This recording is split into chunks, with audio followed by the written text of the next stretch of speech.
party's later at 9 o'clock.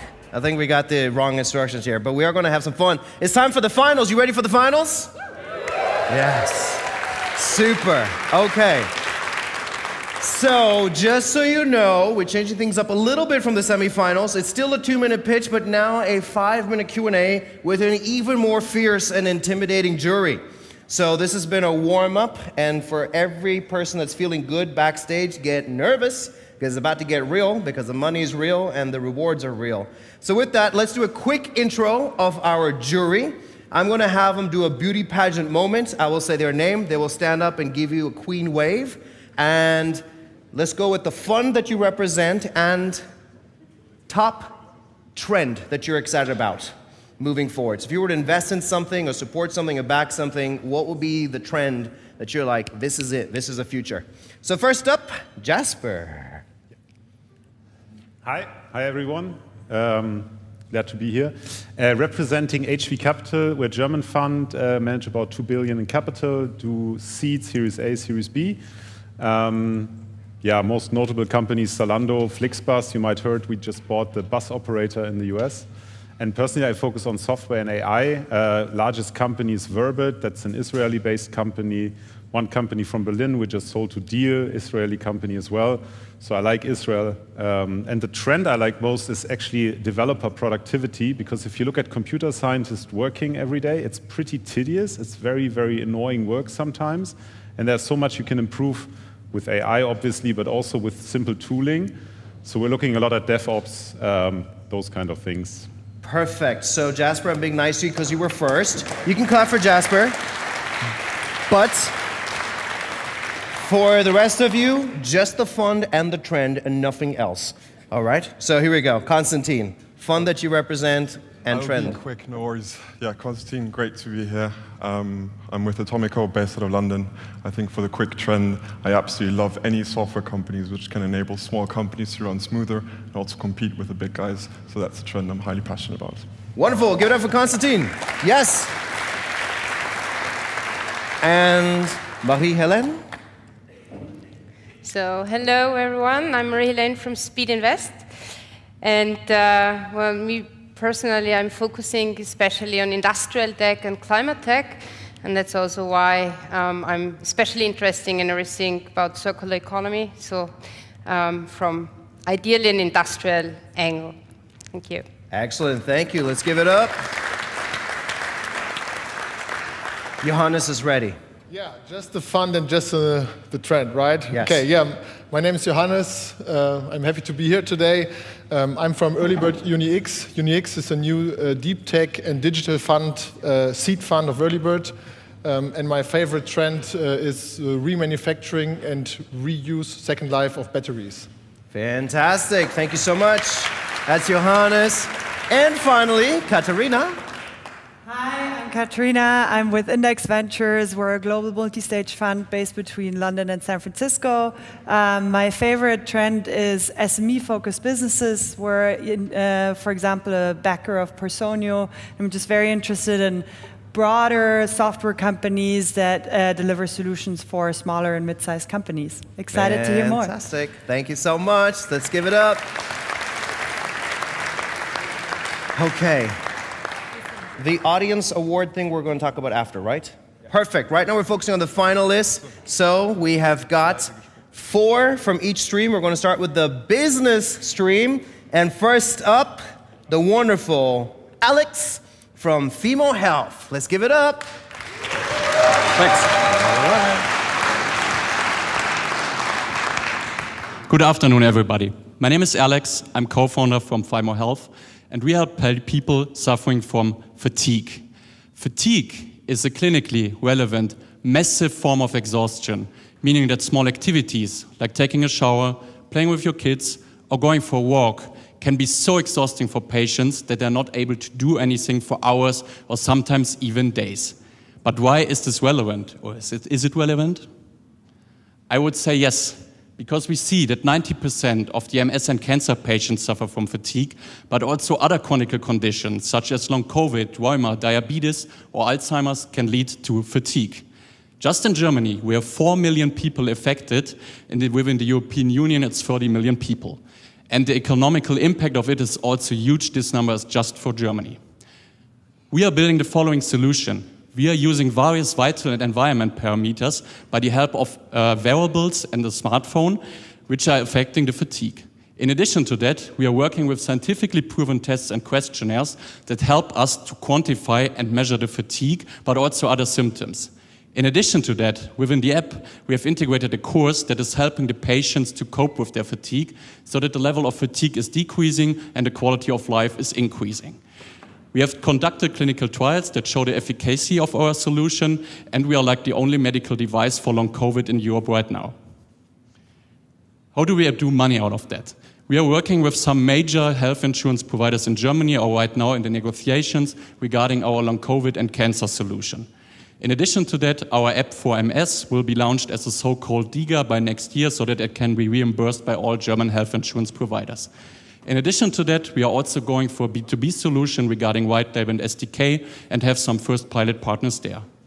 We have a strong team with backgrounds in health, statistics, IT and tech development, as well as business development, and working with major clinics and like some strong key opinion leaders in different fields.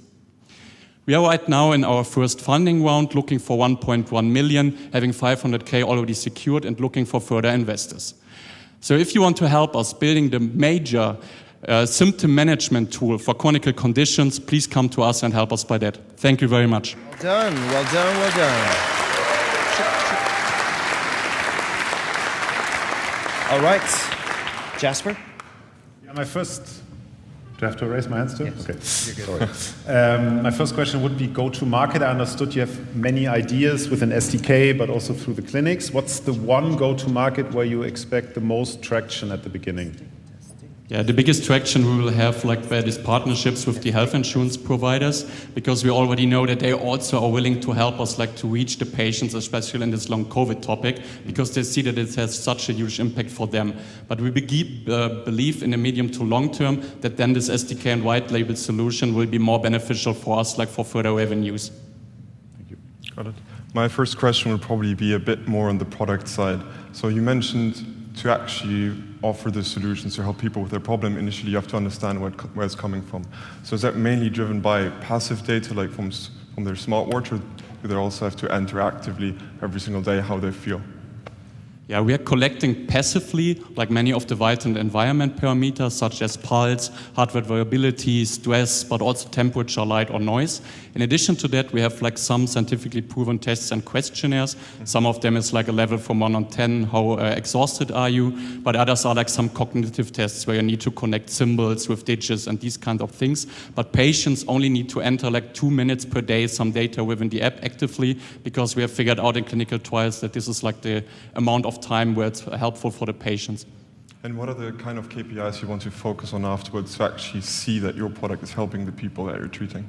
Sorry, what was it again? So when people then actively use your product, what are the kind of metrics or that you look for that your product is really helping them, so I understand that it works? Yeah, what we're doing right now in a clinical trial is to show that really the level of fatigue is decreasing. And we are already able to do so, and that's one of the major primary outcomes, but we are also going for different secondary medical outcomes. For example, the patient knowledge, improving that, or in general, improving the quality of life. Okay. So do you have already some figures on engagement? Because such products very much, depend on how interactivity is. Yeah, I fully agree on that, and that's also why we believe you need to build such a product as patient-centric as possible. That's why we're working with a lot of gamification elements. I mean, it's not looking like the next Candy Crush or something like that. We're trying to do that with a bit more style. But we see that the engagement rates are quite high, so that patients are even to use the app after weeks. I mean, we haven't conducted a trial now for more than 2 months, but at least there we see that 80% of the patients are using the app even after 6 weeks as well. How do you want to find your customers, or how do they find you today? Yeah, there we are going like for two ways. Like the one is that we're working immediately together with clinics and hospitals. For example, within MS, we are working with the 3 biggest MS clinics in Germany, but also with the German MS Society, and also like with some of the key opinion leaders from neurology. That's like the one side, like entering patients via these channels. And the other one is that we are now building like our social media channels, so that we have an Instagram channel, and we even have like the most viewed YouTube channel for MS right now, and many patients are following us by these. And we hope that this will also help us once we are in the market with the DIGA. And you mentioned that your product will be fully reimbursable by the insurance providers. So how do you think about pricing it right now? Yeah, what we are doing there, like regarding the selective contracts, what we are charging there right now is like 180 euros for the first quarter and 90 euros for the second quarter. And for the DIGA with an MS, it will be a bit more because that's a little bit more specific. But like for cancer and long COVID, it's the numbers I just mentioned. And do you think with most, sorry, do you think with most customers that you work with or your patients that you treat, there will be a point where you have helped them so much that they can actually churn from your product, or do you think most of the time it will be an issue that will unfortunately stick with them for many more years? Yeah, like of course, like as fatigue is a chronic condition, we believe that like using our app will be at least always beneficial. I mean, like we have this course and hope that patients will be at least able to better cope with their fatigue. But the idea is that even if they use it in a longer term, they are still better able to understand like all these influencing factors, so that we think it makes sense that patients are using the app also in the long term. But like even if the fatigue is improving, so that it doesn't mean this or that. Yeah, maybe as final words, what comes after fatigue? Where do you see your company? Is it going global or is it broadening the product? Actually both, what we would prefer. Like what we are doing already right now is also measuring other symptoms like dizziness, pain or something like that. And we will hope that we will become like the leading solution to measure like different parameters and chronic conditions by all the data we are collecting. And once we are doing that in a good way, then we also want to enter other markets, starting with the EU and then to the US. Fantastic. Let's give it up for Alex. Thanks. Well done. All right. The team that had the shortest commute here to this event from TU Berlin, we've got the wonderful Nikolai and Amanda. Let's put our hands together.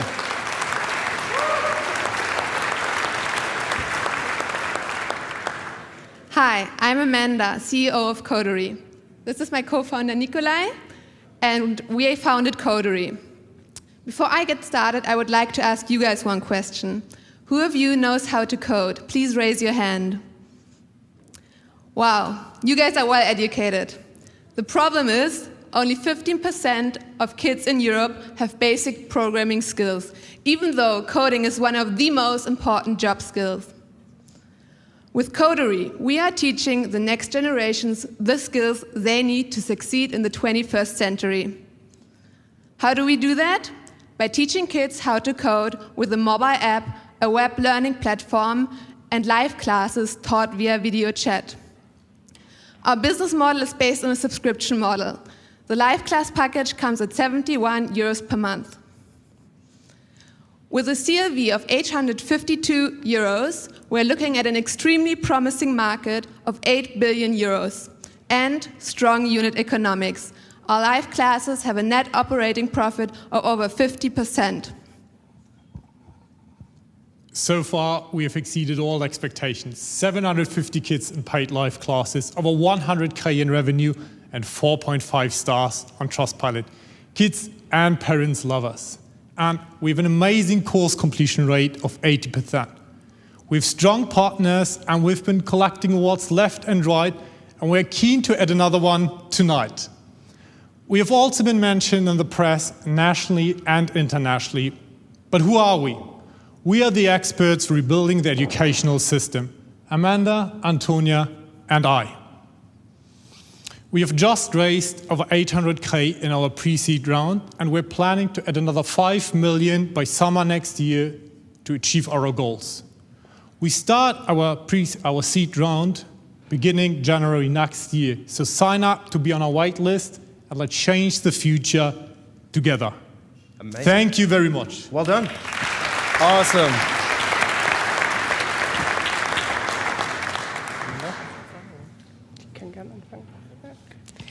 Thanks a lot. I'm a mother of 8 and 14-year-old girls, so love the product. I mean, you have to address or target two segments. One is more or less the parents to pay and the kids who are taking the decision if they like it. How are you doing that? I'm going to give that one to Antonia. So as you analyzed correctly, we once have the parent on the one side and then the kid on the other side. And what we have to do, what our job is, basically in marketing, we have to convince both of them that coding is relevant for their future. So on the one hand, we have to convince the kids. And that's pretty easy because we're using Minecraft, you probably know the video game, and game-based learning. So the kids are always keen to come to our classes.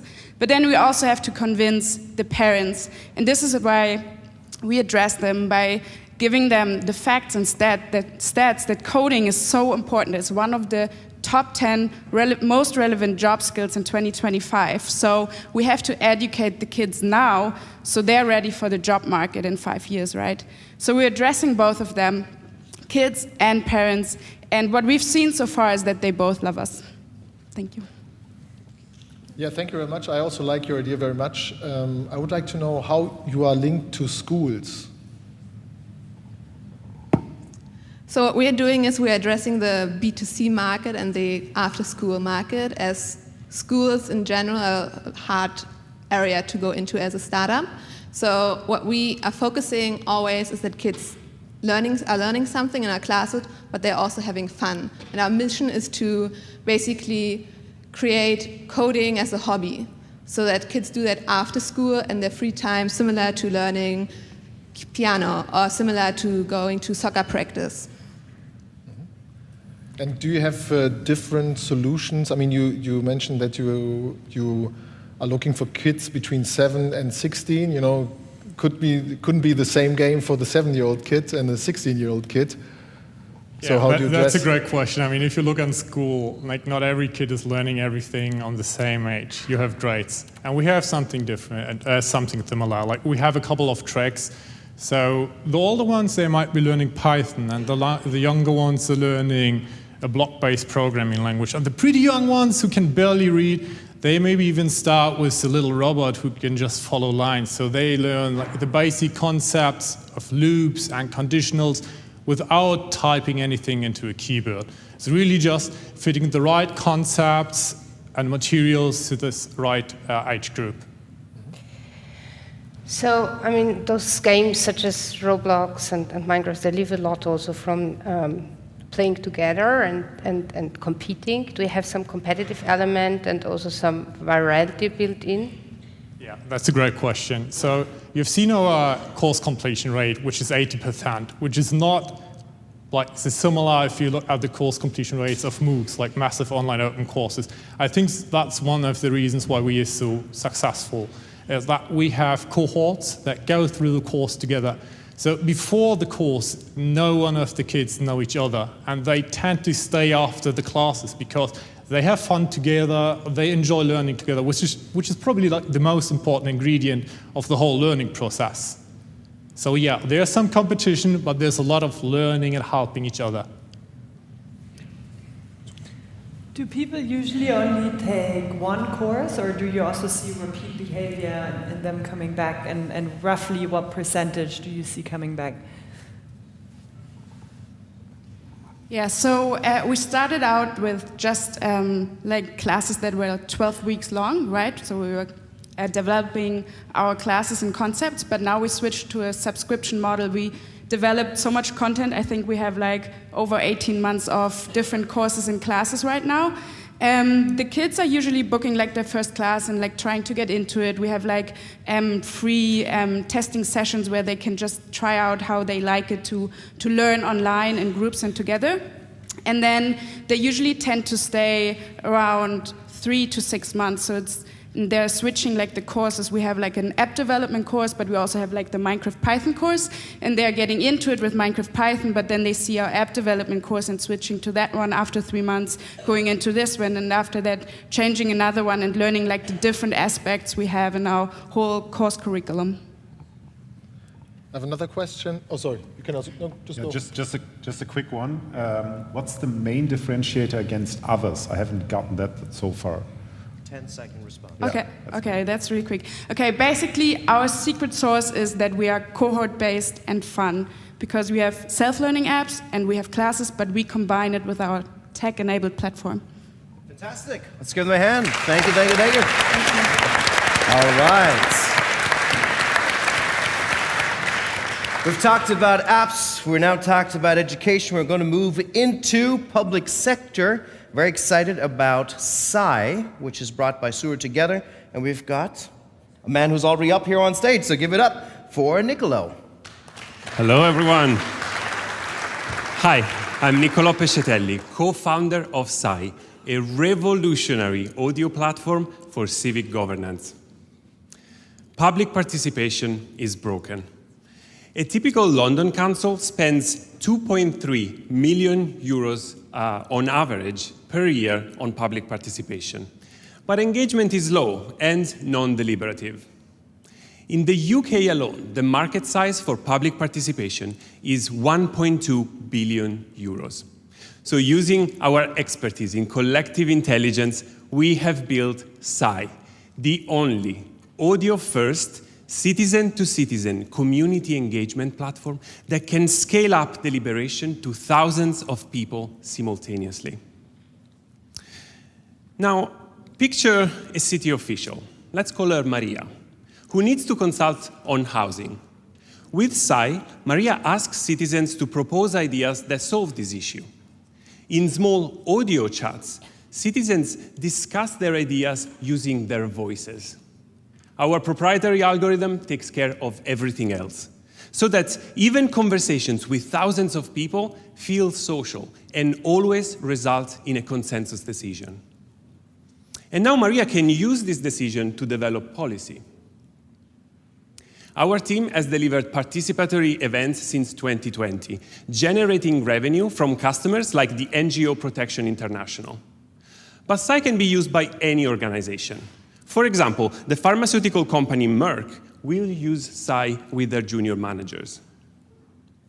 Now, we have built the MVP. Now we need to raise 1.5 million euros to fully launch SCI and bring it to market. So we ask Stage 2 investors to help us start a positive revolution in local democracy around the world. We are SCI, and now we are talking. Thank you.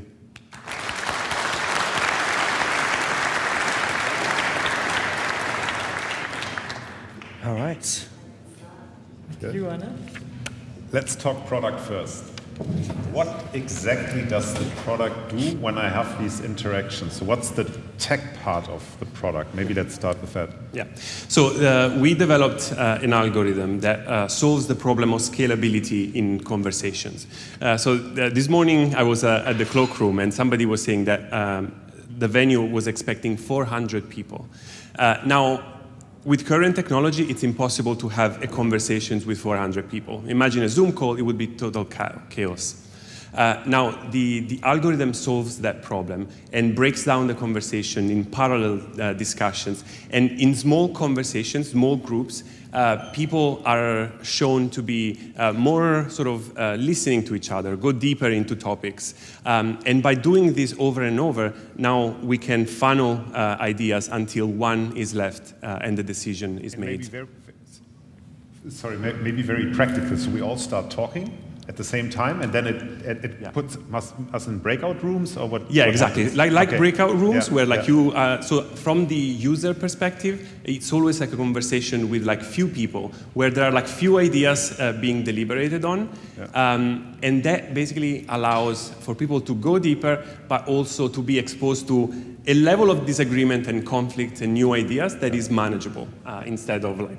And last one, is that NLP, NLU, what you're applying? Okay. Great question. Yeah, not in the MVP, but the next feature that we want to build when we have raised capital is to develop the data science team. And we will take those conversations, translate it transcribe them automatically into text, and then we can use a lot of fancy text modeling to really map out the opinions.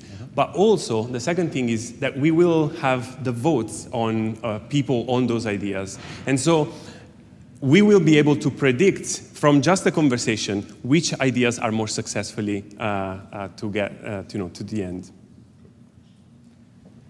I would be interested to hear more about the Merck use case and what generally your ideal customer profiles look like. Yeah. So we, like our total addressable market is the full sort of vertical of civic organizations. So starting from schools, hospitals, city council, and so on and so forth. Of course, like we want to pioneer public participation in all large organizations. And Merck in particular, they are early adopters of our prototype platform. So we have already worked with them 3 times this year. And they will use SAI to have a conversation around the issue of diversity, equity, and inclusion. So we are open to, and we see the application for all large organizations. But we started from civic because in the UK, they are mandated by law to engage in public participation. And they have budget for it, because we have spoken to many sort of city councils, and they said that they are currently paying 100,000 for a yearly license on a competitor product that is text-based and terrible.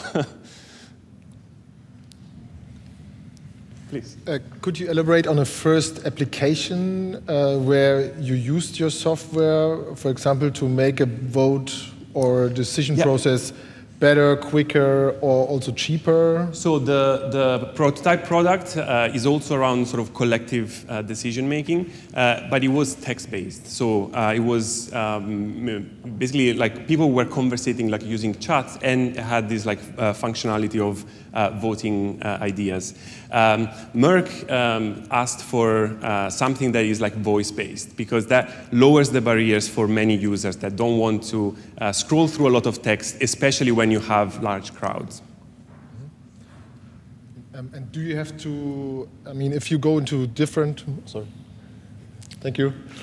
If you go into different applications, do you have to redesign your solution so that it fits different applications? So if you want to go from one application to the next one, is it easy or is it lots of work? When you say application, you mean a customer segment? Yeah, or? Yeah.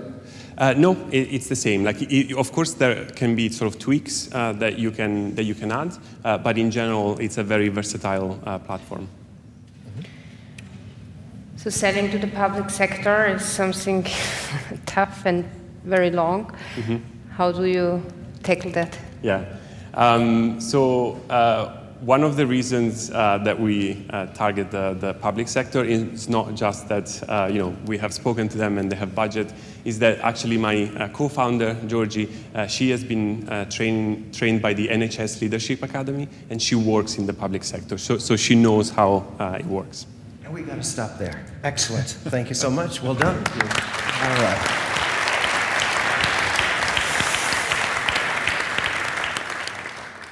All right, we've got one more on the business side of things, and this is where drones meets healthcare. So if that excites you, you're going to want to hear this pitch by the wonderfully tall, I was going to just say wonderful, but also very tall Lars from Aviant. Let's give it up.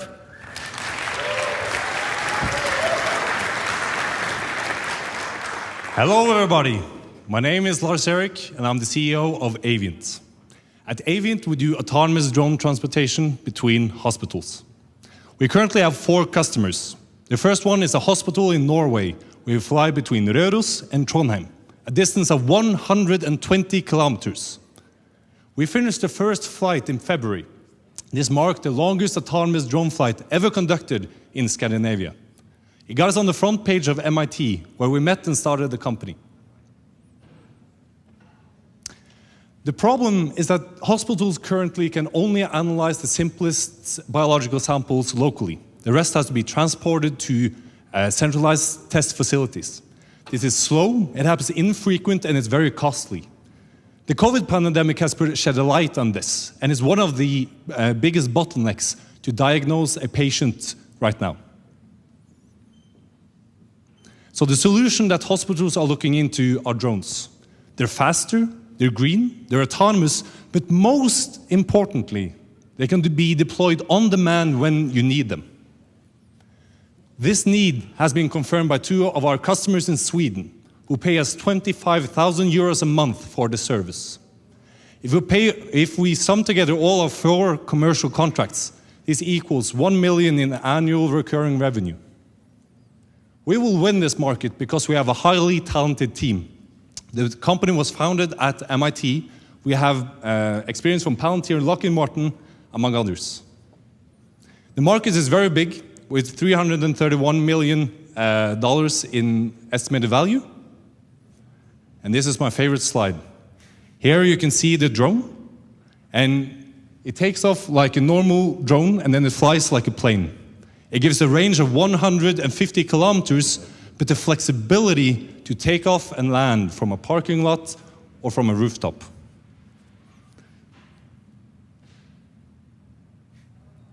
Try again. Just click it again. Boom. Is this your closing slide? Okay, we're raising between $2 and $3 million. We use it to keep up with the demand from the market and to scale the team. Thank you very much. Perfect.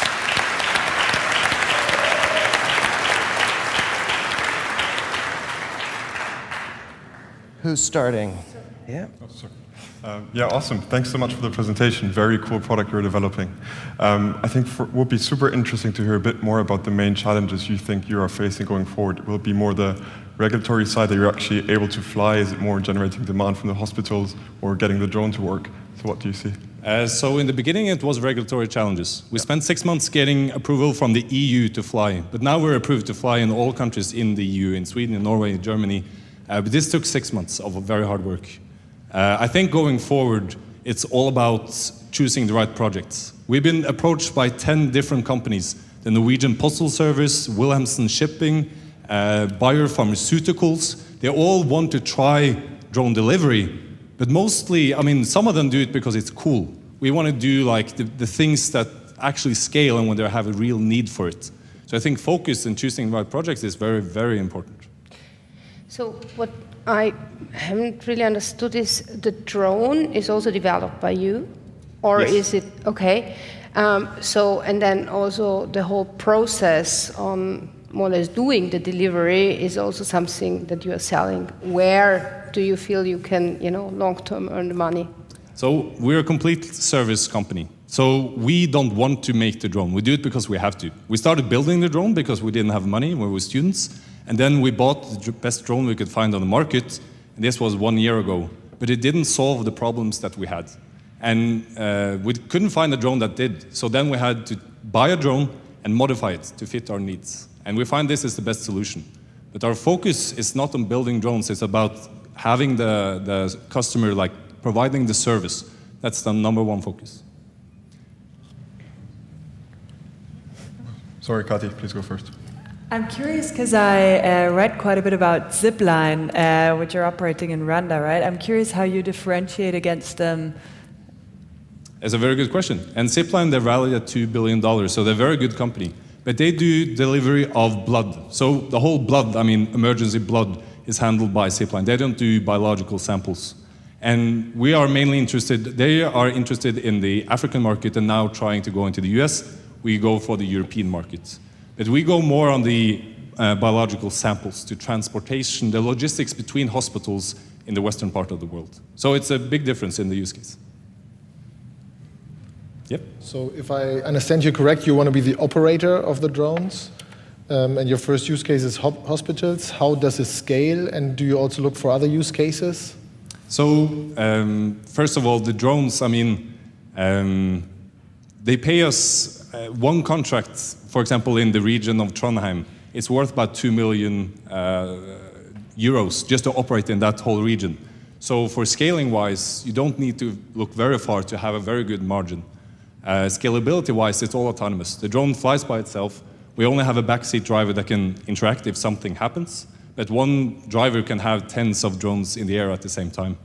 And we're also building, actually what we're building now is an autonomous landing station that changes the batteries and the payload automatically.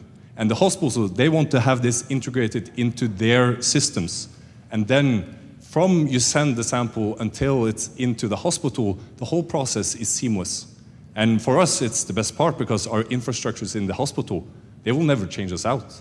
They're using Windows 95, not because it's the best, but because it works.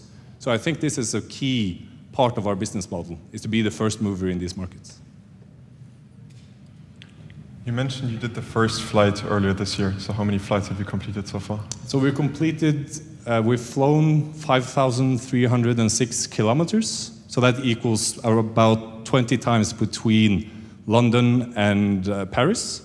We completed more than 500 flights. We never crashed.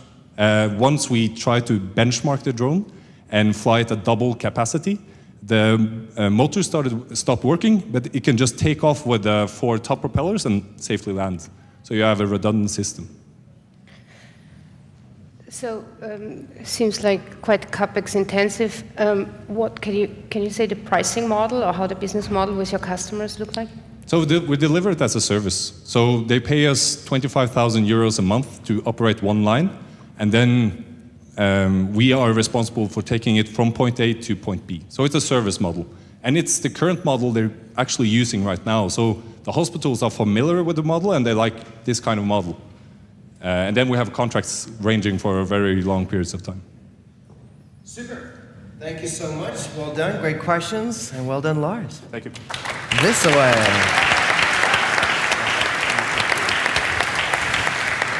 And so with that, we're going to switch from business to what was happening on this stage on the tech side of things. So 4 more final pitches to go.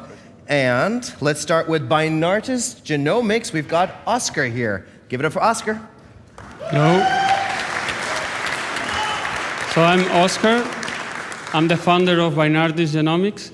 And I would like to start sharing my personal motivation to start this company. When I was 19 years old, my father died of cancer.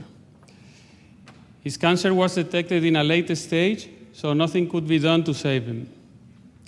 But even today, detecting cancer late is a very big issue, and the chances of survival at a late stage are very low.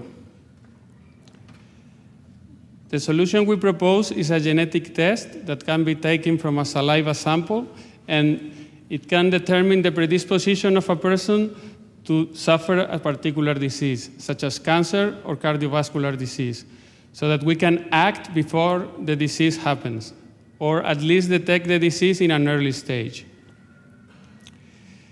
On the competitive landscape, we take the best from the direct-to-consumer market, the simplicity, and the accuracy from the medical sector. And thanks to our proprietary technology that we are already patenting, we can provide these 2 advantages. Our technology is based in artificial intelligence and automation, and thanks to that, we can provide increased sensitivity and also scalability of our systems. The market for genetic testing is roughly 12 billion, and we are right now generating the first sales. We have 7,000 euro of revenue, and we plan to be raising €500,000 by mid next year in order to grow in Europe. Our team has more than 20 years combined of experience in clinical genomics, and is a diverse team that has already worked together in a previous project. So in our new Beyond, everybody will have their DNA analyzed to protect their health, and we want to be a major player in this area. Join us and help us to save lives. Fantastic. Thank you. Excellent. Well done, Oscar. Who's got the first question? You guys can go. All right. Yes. I can start. So can you just detect the genetic disposition to get cancer, or as you mentioned, really also whether kind of there might be, like you already might have it? No, we cannot diagnose cancer.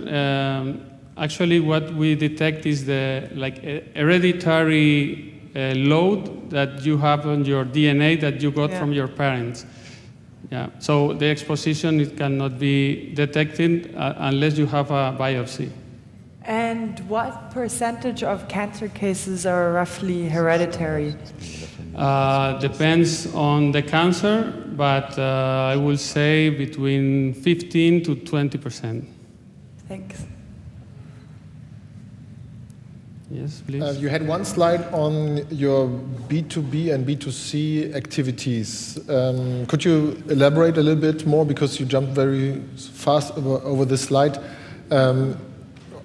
How is your business model, and how do you sell your product, B2B and B2C? Okay, so our main goal is to go B2B to sell to hospitals, but the regulatory issues will delay this. So right now we are going B2C and with the health-related sectors only. So we are taking this data to learn and also to validate the B2B business for regulatory issues, because we need to have a track record of genetic analysis that are done in a proper way.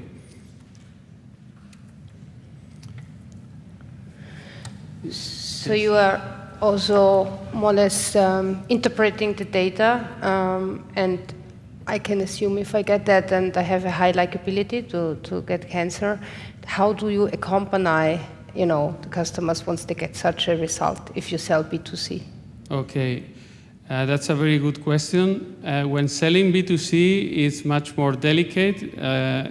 In Germany or France, for instance, it's almost forbidden to sell B2C health-related tests, but in Spain it's allowed, and in other countries like in the US.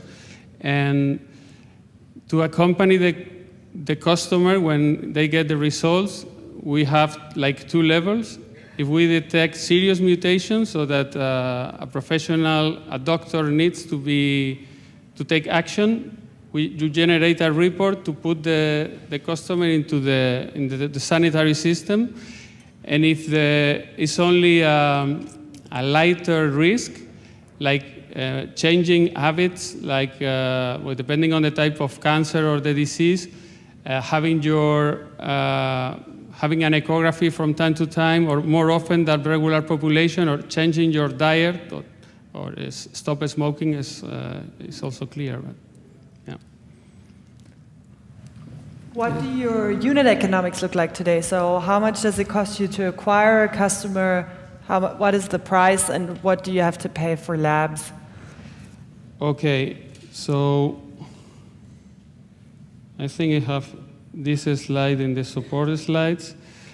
This is going to be for a full exome analysis, which is the most complete analysis we have.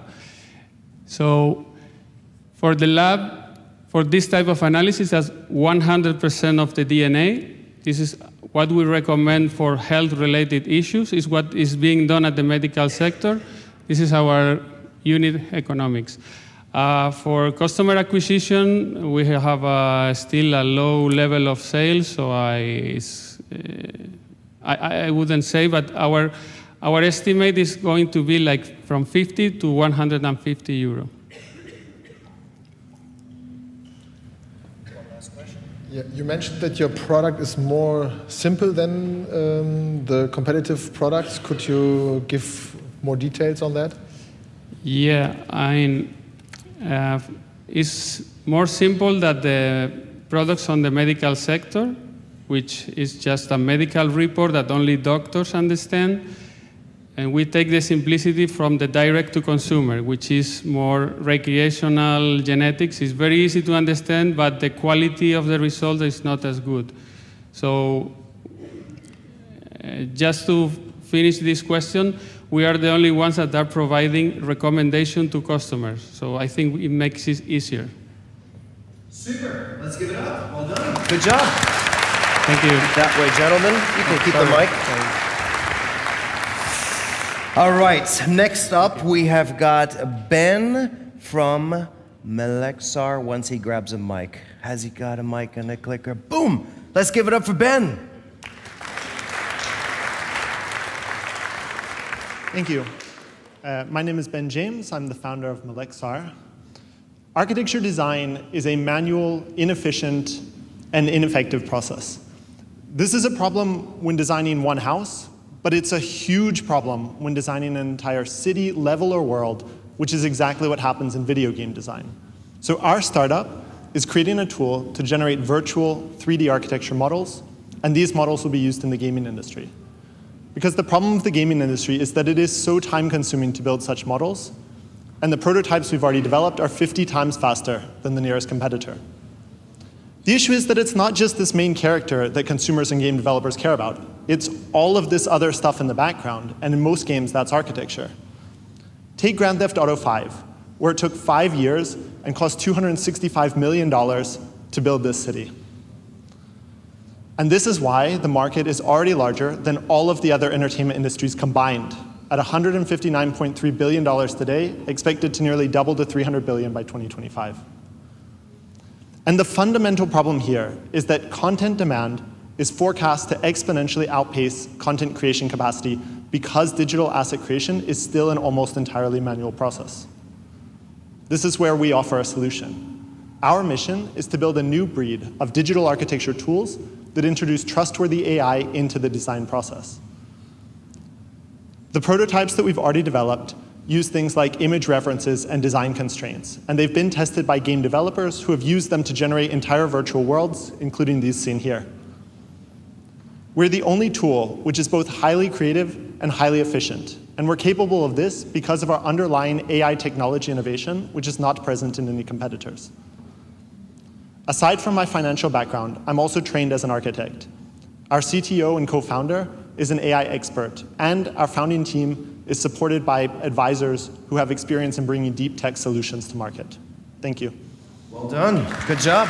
Right on time. Nice. Constantine, first question. Happy to kick it off. Well, it looks like a very cool product. Would be very curious to see more pictures of the type of architecture it generates. I think for me the first question would be to understand why gaming studios haven't developed this so far and why it's so difficult to build what you have done. Sure. I'll just go to my background as an architect. Originally, I envisioned this tool as a tool for architects. And when we started doing customer interviews, a game developer told me, I design more architecture in one game than an office does in 10 years, and I don't have any experience as an architect. And so this really made us shift focus and pivot towards the game development market. And then the second question was, sorry? No, that's fine. Yeah, so this is the reason to change. So I played all those games, I guess, and some more. My question would be, so I've seen, there are companies that build Assassin's Creed. Assassin's Creed is partially automatically generated, as you know. So it looks a bit artificial in comparison to, for example, Horizon Zero Dawn or others. Mm-hmm. So it makes sense to still use manual work. Yeah. Are you aiming at the gaming market because of the trend of open world and they're just overwhelmed by that? Or are you aiming at the gaming market because there you get traction and can build something and there is something beyond that? So what's your target market at the end of your product? Yeah, well, I would say in a sense that it's a bit of both, because the gaming market has a really huge and immediate need for this. Actually, I think one of the panelists talked about that there's something nice when you can go to a smaller or mid-market company and basically empower them to compete with the big guys. And that's what this is doing. You're taking the brain of an architect, you're making that expert and institutional knowledge scalable, and now deploying it with people who see a very clear value proposition here. You know, you can do a lot of things with this tool. So originally, when we targeted the architecture market, we introduced parameters like sustainability. Game developers, that's not such an important criteria, rather it's lines of sight and shortest walk and things like this. But the AI is smart enough that if we know the game constraints, or if we know the design constraints of the user, we can work with that. So I think for us, the gaming market makes the most sense to go to. But what we hope is that in our future growth, we will also expand into other markets. Could you use self-driving simulations with that as well? Because you need a lot of... Yes, that's interesting. We were approached for a potential pilot project with exactly this, a self-driving simulator to generate the worlds as the car drove. So this is one potential use case that we are looking at, but we've not started this pilot project yet. Okay. It would be great to hear just a bit more about your conversations with potential customers so far, how they've went, and also at what point do you expect your technology to be actually found in live games? Yeah, the conversations have gone pretty well. With we generally sample architects, game developers, visual effects artists, and urban planners. This is our core group, although we highly weight that on game developers now, as that's the area that we move into. On the technology side, we have built our AI tools, and we have overcome the various technology issues that we've had. We've been very fortunate to receive some substantial grant funding, and that's carried us through our prototyping process. We now start to look towards the go-to-market process, and we have not developed the user interface or the user experience to this point that it should be, but we will start launching pilot projects, and we think this is where we will begin to develop this further. The hope is that we will have an MVP ready for market around Q1, late Q1 next year. Are you agnostic of the underlying platform that the games are built on, or do you, for example, are games built on Unity or other platforms better? Yes, so our AI engine does everything from generate the different levels of detail that a facade would need, the interior structures, things like staircase, interior circulation, and the textures. How we integrate that into Unity and the three that we currently look at varies, but we try to be open so that no matter which game platform a developer uses, they can access our software. Super. Ben, thank you so much. Thank you. Thank you. Okay, moving swiftly on, because we've got 2 more to go before we wrap the finals up. We have the wonderful Johannes representing Compular. Let's give it up for Johannes.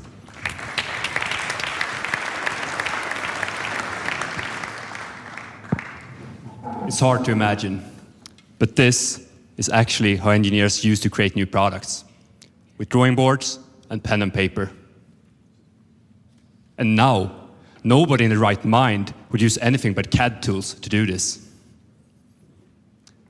In the same way, material engineers are used to creating new products in the lab.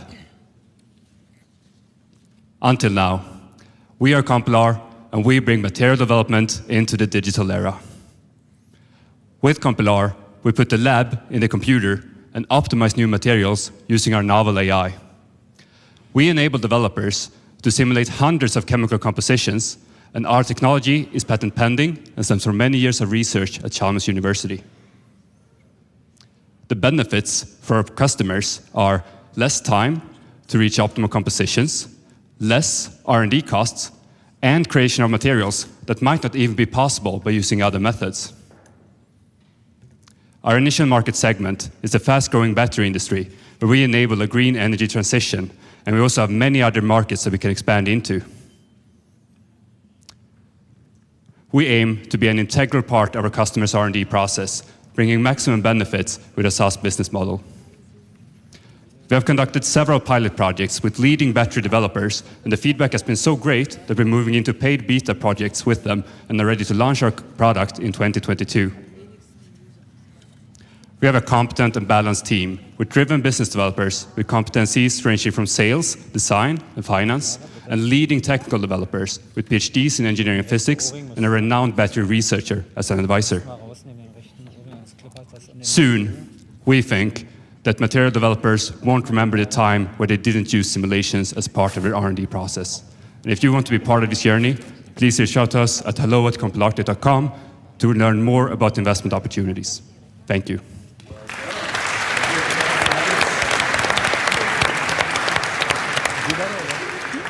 So maybe to start, how far are you with the product? Do you already have customers?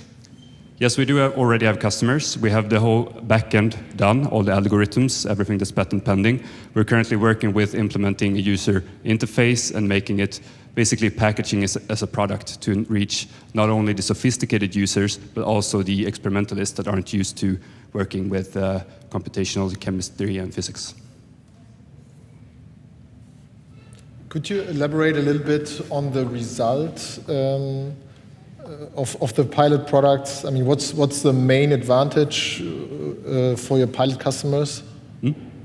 Yeah, so it's been conducted as a screening process. So we pre-screen a lot of different materials, and we find out the different material properties and the different local and global structures of the materials. So this is done on the supramolecular scale, around 10,000 molecules. And by doing this, we can point them towards which materials have the best potential of actually working out, and you can take them to the lab, test them more, and then into production. So that's what we have done with the customers, and we also have some qualitative insights given that we can predict the trends of the materials, so we can also point them towards other materials that we haven't tested, but that might be interesting for them. So you said you're starting with the battery industry as your first segment. How easy is it to translate to other industries then? And then also on the segment, you said from the more sophisticated users to also less experienced ones. So who would be your target customer today and tomorrow? So today it's the battery developers, and it depends a little bit on how vertically integrated they are in the value chain, if it is the suppliers of the battery material or if it's the developers. But usually it is the ones that are developing the batteries. And our product is also modular, so we can adapt it towards whether or not the customer are sophisticated enough to do some of this work themselves. Then they can plug in their own data in our analysis tool. And if they're not, the idea is that we have a plug-and-play solution for them to run the simulations, the analysis, and the machine learning, and also the visualization to tailor-make all the insights. How's your IP situation? Yeah, so we own all the IP in the company, and we applied for a patent in 2020. So hopefully it's patent pending right now, and hopefully it will be granted. According to our patent attorney, it looks promising. So fingers crossed. And what solutions do companies use today for that? Is it like purely experimentation, or do you usually rip and replace a solution? Yeah, so in almost all cases, it's purely experimental, and it's based a lot on trial and error, to be honest. That you try things in the lab and you see what works and what doesn't, and then you do new tests. And that's what we want to replace, and to give a more predictive R&D approach. From our customers, they say that the main alternative to using our tool is to collaborate with academia or public research institutions. How would you imagine the rollout at the customer? I mean, they're taking certain risks. So would you start with small batches and they compare it to what they currently do? So do you imagine rather a 2-year process, 3-year process, or can this be faster? Yeah, I think that depends on the customer. And some of these companies, they're doing these simulations all the time. So they're always screening new materials, and then they implement it in different projects. And yeah, so it really does depend on the customer. How's the usage of your software? Is it very easy to use, or do you have to be a professional to use your software? Yeah, so that's really where we put in a lot of time and effort right now. At the moment, to be fair, you need some expertise in computational physics and chemistry, and that's why we're working really hard to make it user-friendly and to create this user-friendly UI that makes it possible for experimentalists to use it as well. So you should know your science, but then you can use our software. Super. Thank you so much. Well done. Thank you.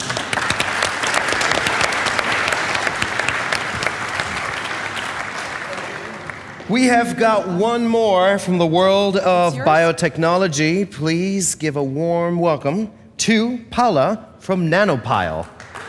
Hi. Hi, I'm Paula, and I'm here to introduce you to NanoPyl. It's virtually impossible that you don't know anyone that hasn't been diagnosed as being infected with a bacteria called Helicobacter pylori. Why? Because 4 billion people in the world have it. It's 50% of the world population. In fact, 90% of all the gastric cancer cases diagnosed are related with infection by this bacteria. The antibiotic-based treatment fails in 40% of the people, meaning 1.6 billion are left without treatment. And that's why we developed NanoPyl that maintains a healthy stomach and kills Helicobacter pylori. NanoPyl are patented lipid nanoparticles that work without antibiotics, side effects, and without induction of bacterial resistance. Our market is global, but we plan to start with the 6 European countries that have the highest incidence rates of infection, meaning we can reach almost 72 million people. Our business model has a total production cost of 7.5 euros, and with a target entry market price of 20 euros, we have a gross margin of 66% that can still be improved.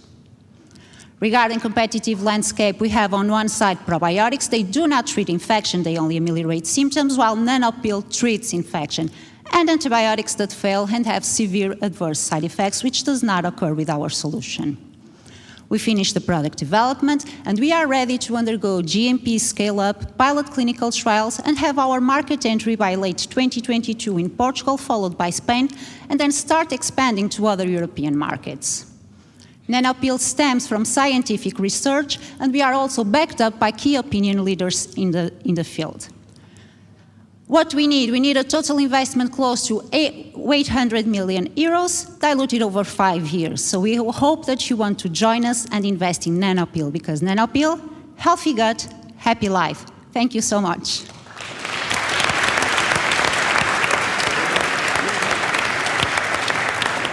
All right, last round of questions. Go for it. So I guess this is a prescription product. So what's the timeline on the clinical trials? No, this will enter the market as under the food supplement. Okay. So it won't be a prescription drug. It will be an over-the-counter. Okay. I had one of those. That was 10 years ago, I think. And they had to diagnose it first. So yes. How does it work from your side when you say that there's a sales process? Do you work then with doctors who would recommend it, or how do you go to market? Yeah, we've been working with general practitioners and gastroenterologists. We've been present at several medical conferences, and they are always eager to know when do we get this into the market, because treatment is very difficult. Diagnosed nowadays, it's more common because people are more aware of Helicobacter pylori infection. If you have severe anemia and you don't know why, they'll check for it, because it's not very easily diagnosed, because once you have symptoms, the infection has come to a chronic state, and that's where we enter. We can eradicate the bacteria. And maybe a follow-up question. Is there anything specific about the Spanish and Portuguese market that you start there first? Is that the most relevant one? Portugal and Spain have high incidence of infection. In Portugal, close to 90% of the population is H. pylori positive, and in Spain, it's close to 70%. Okay. That's why those are the first two. Guess, could you also take it then? Could you also market it preventatively? Yes, we can also market it as preventable to maintain a healthy gastric mucosa. Yeah. So it does come back. So maybe I should check again. If you don't eradicate it completely, as it happens with antibiotics, yes, it will come back. It will recur the infection. Yeah. Okay. Oh well. Okay, good. Maybe you should check it and come talk to us. We have a solution.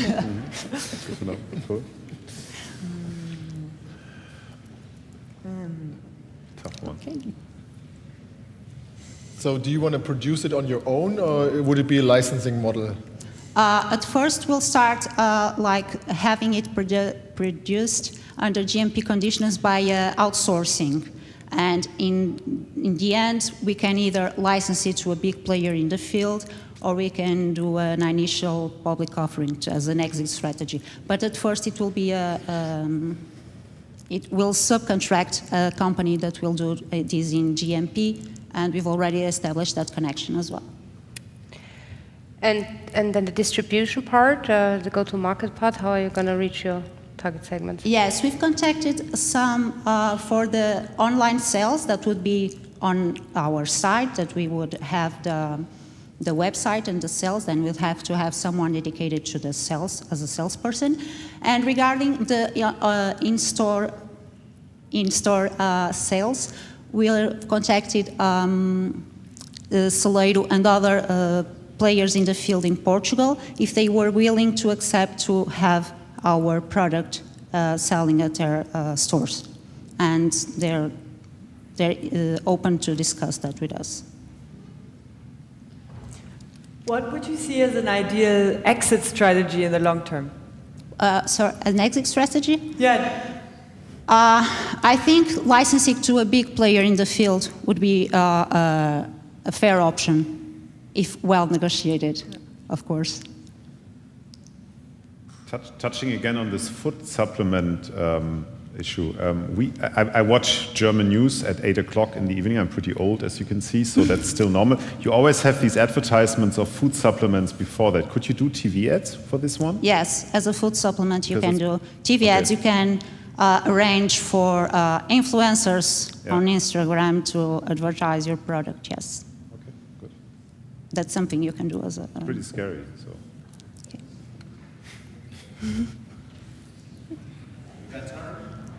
So, if not, here we go. So, in the long term, do you think you can reduce costs even further and increase your gross margin? Yes, I think we can reduce our costs. For instance, in the production, if we have bulker, I don't know if this is correct in English, but if we have a bulker production, yes, that can reduce the costs, as well as in the packaging. I think we can work something better in time. Super. Okay, thank you so much.